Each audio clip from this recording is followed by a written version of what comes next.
various platforms of today's media landscape will be explored, and the series will examine whether it is indeed democratic or hegemonic. It has become harder to distinguish the hegemonic from the democratic media.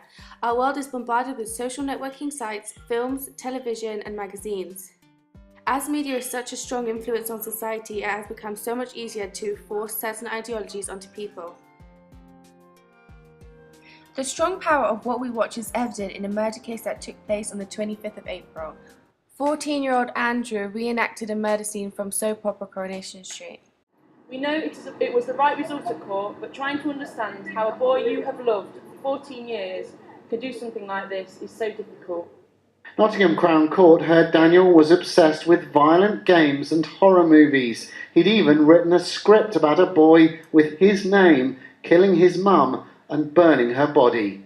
Different social media platforms allow us to achieve various things on the internet. The progression of Web 2.0 into Web 3.0 means the way we communicate online has been revolutionized. In a social hierarchy, media is at the top, thus influencing certain ideologies, such as cliques, class, body image, and nuclear family. At the bottom is the rest of society, who are ultimately influenced by the factors above. For example, conspiracy theory in a nutshell: world goes into recession, the government wants to fix the economy. How? Make people spend their money. Increase hype on 2012 end of the world theory subconsciously increases fear in people.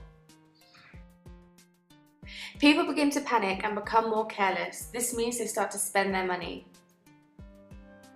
Increase in spending means the economy will rise. World out of recession.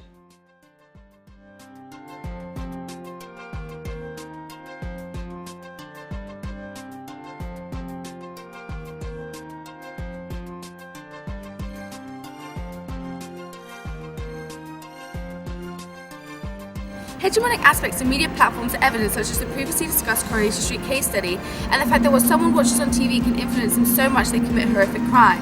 However, there are also some democratic sides to debate, as not all viewers did the same as the one person who took it upon themselves to do it. The TV show doesn't actually tell viewers to replicate the scene, but this doesn't exclude their manipulative influence. How much time do you spend on social media? Like about 1 hour per day. Half an hour a day. Just check. Just check my notifications. A day about half an hour. Are our views actually molded by society? What are we doing to combat this hegemony? Is the current media landscape hegemonic or democratic?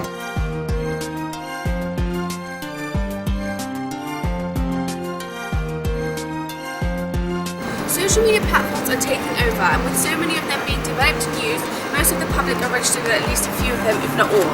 From YouTube to Twitter, there are many ways in which we engage with society, share our views through uploading and commenting on content. And there are a staggering 30 billion pieces of content uploaded each month. What kinds of social networking sites do you use? Facebook, sure.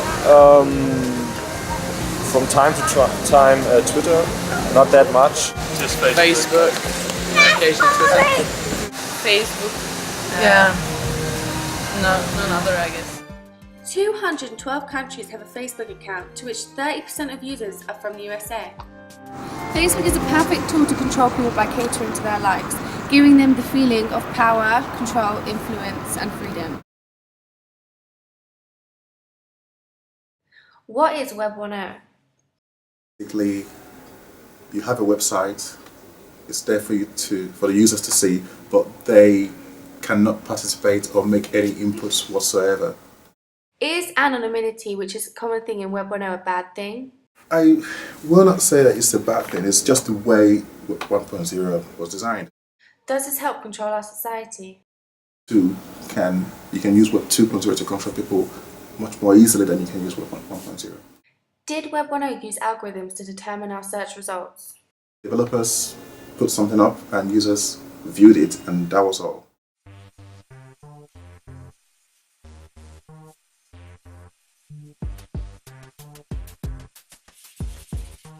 Well, by the time we're in college, the internet will be our telephone, television, shopping center. What was the internet like when you were first introduced to it? Oh, it was very slow. Yes! You had to dial in. Web 2.0 is the ability for the consumers to become the producers and become the master of their own content. People can comment, post, and then become part of someone else's posts, i.e. subscribers. Sites like YouTube allow you to become a celebrity with every increase in number of views you receive in a matter of hours. How we become part of a phenomenon is either by spreading it or by doing something new with it. This is Namcat, a looped animation with loop music. It has been viewed nearly 15 million times and there's even a 3-hour version watched 4 million times. Even cats are watching this video. And funny enough, even cats are watching other cats watching this video. But more important is the creativity that was inspired amongst this internet culture. An entire remix community brought it from being a little joke to something we can all be a part of. Next, how a hegemonic form of social media creates a filter bubble controlling what we see and what we don't see. Inside a filter bubble is you, and surrounding it, on the outside, is everything you don't see.